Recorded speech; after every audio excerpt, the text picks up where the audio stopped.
पास हदीस मुबारका का दर्स लेने जाया करते थे हज़रत अब्दुल्लाह इब्न अब्बास, और नबी पाक सल्लल्लाहु अलैहि वसल्लम के चचा के बेटे थे, और हुजूर अलैहिस्सलाम ने इन्हें इल्म की फ़काहत की दुआ भी अता फरमाई। अब ये जाते थे उनसे इल्म हासिल करने। अपना बहुत बड़ा ख़ानदान है, हुजूर सैयद आलम अलैहिस्सलाम से उनका किसका घराना होगा। एक दिन हज़रत ज़ैद बिन साबित रज़ियल्लाहु ताला अन्हु ना घोड़े पे बैठे आ रहे थे, सामने से हज़रत अब्दुल्लाह इब्न अब्बास रज़ियल्लाहु ताला अन्हु गुजरे। दौड़ के आगे बढ़ के ना तो हज़रत ज़ैद बिन साबित के घोड़े की लगाम थाम ली। मेरे उस्ताद जी आ रहे, मेरे उस्ताद जी आ रहे। अब तो कई माशाल्लाह से शागिर्द जैसे उस्ताद को देख कर रास्ता ही बदल जाते हैं, साइड तब्दील कर जाते हैं कि कहीं सलूट ना करना पड़ जाए। तो उन्होंने जाके, हालांकि कोई ज़रूरत नहीं थी, हज़रत तो रूटीन से चल रहे थे, अपना काम कर रहे थे, जा करके तो घोड़े की लगाम थाम ली और आगे आगे उस्ताद के चलने लगे। हज़रत सैयदना ज़ैद बिन साबित रज़ियल्लाहु ताला अन्हु फरमाने लगे, आप ये क्या कर रहे हैं, आप मेहरबानी फरमाएं, ऐसा ना करें आप। तो हज़रत अब्दुल्लाह इब्न अब्बास फरमाने लगे, सुनना बात, फरमाने लगे, हमें सिखाया गया है कि उलमा का अदब करना, हमें सिखाया गया है कि उलमा का अदब करना सिखाया। अब कुछ लोगों ने ड्यूटी ले लिया उलमा का मजाक उड़ाने, तज़हीक अमेज़ रवैया इख्तियार करते हैं। मैंने देखा हमारे कुछ मिनिस्टर हैं बेचारे, हालांकि बड़ी बड़ी तारीफ़ें करके हुक्मरानों की उन्हें वजारत मिली है, कई पार्टियाँ बेचारे बदल के आएंगे और अब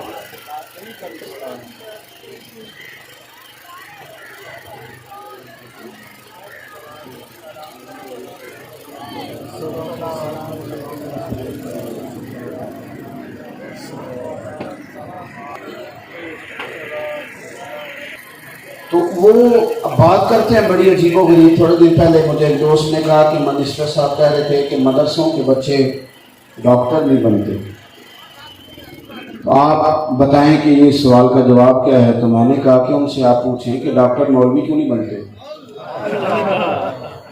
मेडिकल का बच्चा मुफ्ती क्यों नहीं बनता। आप उनसे पूछें कि जिसको कॉमर्स कॉलेज में दाखिल कराते हो वो शॉर्ट हैंड सीखता है, तो डॉक्टर साहब क्यों नहीं सीखते। डॉक्टर को शॉर्ट हैंड नहीं आती, वो स्टेनो नहीं बन सकता क्योंकि वो डॉक्टर बनेगा। जो इंजीनियर बन गया वो सिर्फ इंजीनियर है, वो साथ MBBS।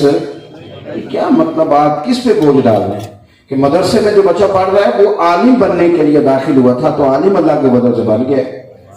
यहाँ तो आप डॉक्टरों को भी मुफ्ती बनाए ना, ये अजीबो गरीब मंतक है। और वो बड़ा तज़हीक अमेज़ रवैया, ये ठीक नहीं, ये अंदाज ठीक नहीं, इससे नफरतें पैदा होती हैं। और ये कि जो सरबराहाने ममलिकत होते हैं उन्हें चाहिए इन बातों पे गौर करें कि कौन आदमी है जो नफरत अंगेजी कर रहा है और कौन आदमी है जो इस तरह का रवैया लोगों के सामने रख कर आप उसका दिफा कर रहे हैं। बहरहाल आम बरसरे मतलब बात समेटने लगाऊं, हज़रत सैयदना अब्दुल्लाह इब्न अब्बास रज़ियल्लाहु ताला अन्हु कहने लगे, हमें सिखाया गया है कि उलमा का अदब करना, सिखाया गया। तो हज़रत अब्दुल्लाह इब्न अब्बास के इस जवाब पर जनाब ज़ैद बिन साबित घोड़े से नीचे उतर के अपने शागिर्द का यानी हज़रत अब्दुल्लाह इब्न अब्बास का हाथ चूम लिया। उन्होंने कहा, हुजूर ये क्या कर रहे हैं। फरमाने लगे, हमें भी सिखाया गया है कि ख़ानदानी रसूल का अदब करना है, ये हमें भी सिखाया गया है। आप थोड़ी सी तवज्जो दें अपने ऊपर, दूसरों पे तवज्जो काफ़ी ज़्यादा हो गई है हमारी, दूसरों पे तवज्जो काफ़ी ज़्यादा हो। और मैं आपको अर्ज़ करूं कि दीन को कभी भी बंद ना करें। नमाजी सोच लेता है कि बस नमाज मैंने पढ़नी है और मैंने कुछ भी नहीं करना, मैं तो चूँकि मौलवी साहब हूँ तो मेरी ये बाकी जिम्मेदारियाँ शायद ख़त्म हो गई। ऐसा नहीं है, दीन हमा जहत है, हमा पहलू है। आपने हुकूक भी सही अदा करने और नमाज भी वक्त पे अदा करनी। आपने इस तरह करना है कि आपका लफ्ज़ लहजा इस तरह का हो कि सारे काम ही आप दीन के हुक्म और दीन के पैगाम के मुताबिक सर अंजाम देने की आप कोशिश करते हो। आखिरी बात आप हज़रात से ये करनी है कि रमज़ान शरीफ आ गया करीब, अल्लाह 2-3 इरादे कर लें। कुरान शरीफ ज़्यादा पढ़ना है रमज़ान में। मैं तो कसम भी नहीं सी ली, फिर भी तुम हाँ हाथ भी नहीं सन चुकाए था भी नहीं तुम हाँ हल्की सी भी कर देते तो मुझे सवाब हो जाता।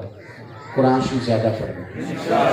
اگلی گل ذرا زیادہ مشکل ہے، ہو سکتا ہے تسی مانی جاؤ، موبائل نہیں استعمال کرنا روزے بس 2% بندے آکھیا ٹھیک ہے۔ دیکھو یہ نفسیاتی مسئلہ نہ بنے، اس کو دماغ پہ فوٹو کو سوار نہ کریں، اس کے بغیر بھی زندگی گزر سکتی ہے۔ رمضان میں نا وہ خبریں بھی نہ سنیں جو خبریں عورتیں سناتی ہیں، اپنے آپ کو نا کچھ دنوں کے لیے، اسلام میں رہبانیت نہیں، اسلام کہتا ہے میدان میں رہو، حقوق ادا کرو، لیکن 10 دن نا حضور وقت نکال کے اعتکاف بیٹھتے، وقت نکال کے غار ثور غار حرا میں جاتے۔ یہ تھوڑا سا نا آپ کا مسلح آباد ہو تو بندہ زندہ رہتا ہے۔ اور جو لوگ کہتے ہیں تراویحوں میں کھڑا نہیں ہوا جاتا، تو ان سے میں کہتا ہوں کہ اگر پاسپورٹ کے دفتر گھنٹہ کھڑا رہا جاتا ہے، اور اگر امیگریشن کے لیے نوجوان کھڑے رہ سکتے ہیں اور دفتروں کے باہر کھڑے رہ سکتے ہیں، تو تلاوت قرآن کے لیے بھی کھڑے رہ سکتے ہیں۔ یہ کوئی ایسا مسئلہ نہیں، قرآن پاک سے دل لگانا ہے، اور بالخصوص آپ نے کوشش کرنی ہے، ضروری نہیں ہے میں صاحب ہی آئیں گے تو آٹے کا تھیلا بانٹیں گے۔ آپ خود دیکھ لیں، میری گلی میں اگر 10 لوگ رہتے ہیں، 5 ان میں سے صحیح ہیں، مالدار ہیں یا درمیانے طبقے سے ہیں، 5 زیادہ غریب ہیں، تو میرا خیال ہے وہ 5 لوگ ان 5 کا خیال رکھ سکتے ہیں۔ شرط یہ ہے کہ اپنا رویہ ٹھیک رکھیں، یہ نہ کہیں کہ وہ میرا تابع دار ہوگا تو پھر میں نے آٹا دینا ہے، وہ میری پوری مجھے سلوٹ کرے گا پھر راشن دینا ہے، اور صرف رمضان میں نہیں، علاوہ رمضان کے بھی۔ کسی نے نا مجھے رمضان کے بعد پنجابی کا ایک شعر بھیجا تھا، کسی نے کہا تھا، اور راشن بنڈن والے اور لوگوں، اوے راشن بنڈن والے اور لوگوں، اوے عیدوں بعد بھی بھوک لگتی ہے، عیدوں بعد بھی بھوک لگتی ہے۔ غربت ہوتی ہے، عید کے بعد عید سے پہلے بھی لوگوں کو ضرورت ہوتی ہے۔ ہم نے اس طرح کرنا ہے، خوب مسجد کے ساتھ دلچسپی پیدا کرنی ہے، موبائل تھوڑا کم، تلاوت، مسجد کی صفائی، قرآن پاک سے پیار، رمضان شریف میں ایک دوسرے کا خیال، لوگوں کو تسلی، تشفی، پیار، اچھا رویہ، اس طرح ہم رمضان میں داخل ہوں گے۔ اللہ تبارک و تعالی ہماری حاضری قبول فرمائے، ہمارے گناہ معاف فرمائے، ہمارے حال پہ رحم فرمائے، انتظام کرنے والوں کو اللہ بہترین صلہ عطا فرمائے۔ آخر دعوانا ان الحمدللہ۔